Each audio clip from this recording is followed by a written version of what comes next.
Hello, welcome to Logan's Story. Today, I'd like to do a brief overview of the worldview aspect of Back to the Future Part 1, Part 2, the future.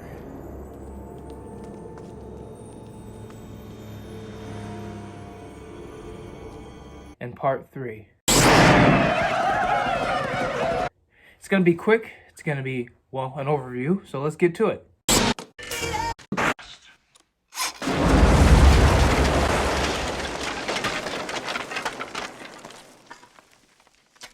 What's crazy about Back to the Future, especially Part 1, is there seems to be some sort of leadership position that comes into play when it seems to go back and forth between the two, which would be Marty McFly and Dr. Emmett Brown.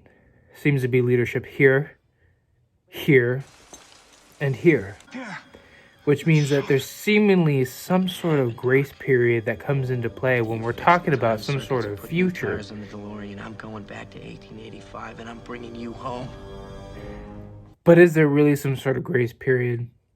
So in Part 1, we're going to be talking about three things, or two things more likely: time and how to use that time for the better.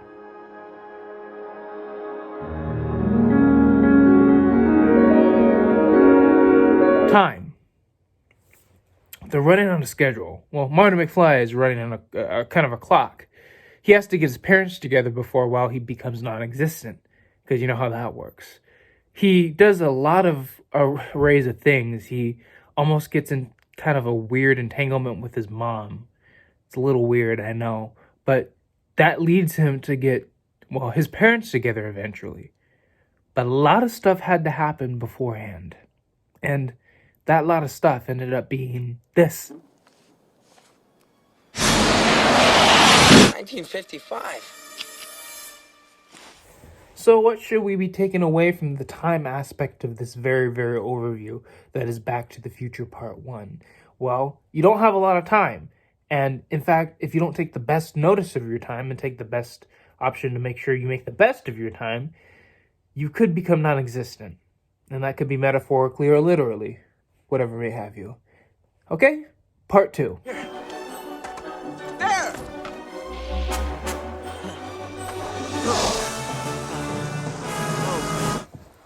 Time and what it all means. Okay, Part 2 is very, very kind of weird. It's almost like if time were to flip on its head. It means, what if something were to happen where your ideal of future is flipped on its head? Your present now is flipped on its head. Well, I like to think of it as this way. With every opportunity comes, an opportunity, one to be taken seriously. But if something were to disarray yourself from that kind of central point of being, and if you had no other solution to it, you'd end up with an alternate 1985. In fact, there could be things that ended up making the problem in the first place, hence the book. But the solution is to burn the book. Ends up being the solution. Which gives me the opportunity to tell you that with every problem, there's a solution. And you should take it under accountability. Because I believe if you're able to walk through this world knowing that you can get hit 1,000 times, and that one time that you get hit really, really hard and you get back up, which is what Marty McFly did, you'll end up finding out that you can solve a lot of issues.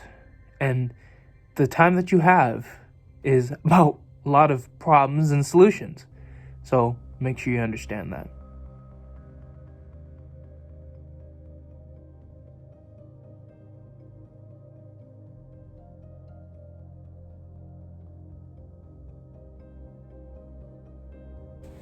You're very much a fish out of water, right? I'd understand it so. It's almost like being a fish out of water is a problem. It's clearly represented that Marty McFly is a fish out of water in this movie. And he finds his way in this movie with the help of the person who was actually equipped to be in this very circumstance. And that's Dr. Emmett Brown. Yeah, he's kind of one of the most equipped persons to be in this because he's always dreamed about being in the West. Marty McFly could think anything less of it, even though he does have gun training from 7-Eleven. You mean you have to use your hands? That's like a baby's toy. Baby's toy. It doesn't really matter in this case, especially since he really doesn't really know how to fully handle a gun in the case that he has to fight against or draw his gun against some evil person known as, well...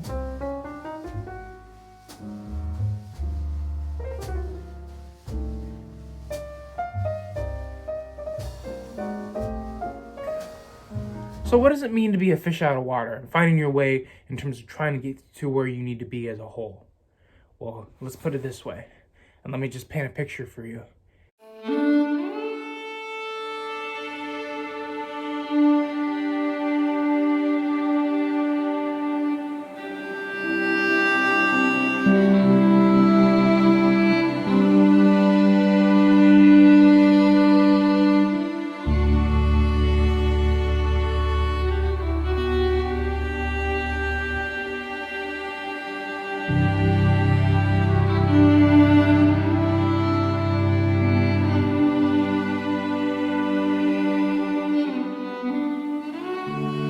If you're able to find yourself in a world that's so big and so vast, and a company and a relationship or anything else that's so big and so vast, and you find out that your personal central focus is trying to find out how to work your way through the weeds, how to work your way through the grass in order to see the sun, how to get down and deep in the tunnel till you can see the light.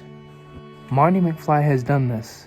Dr. Emmett Brown has done this in different ways. Marty McFly was changing his future, and Dr. Emmett Brown by finding someone who he truthfully and honestly admires for him to be the man that he's always meant to be. In which case, leaves the question of, your future's whatever you make of it, so make it a good one.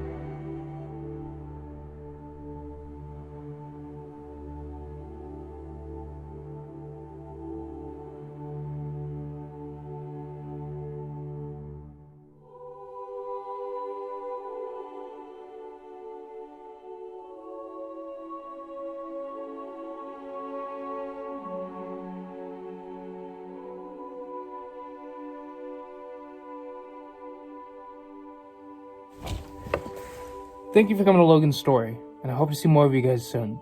There's an upcoming series coming up in February. There's going to be a video every Wednesday, so keep in tune for those. There's going to be 5 videos in total, and there's going to be more videos as life goes on. So thank you guys for coming, and make sure you share and subscribe. This is also a good opportunity to tell you about my Patreon. Here's the link, and the link is also in the bio. If you feel led to give to me as a creator, go ahead.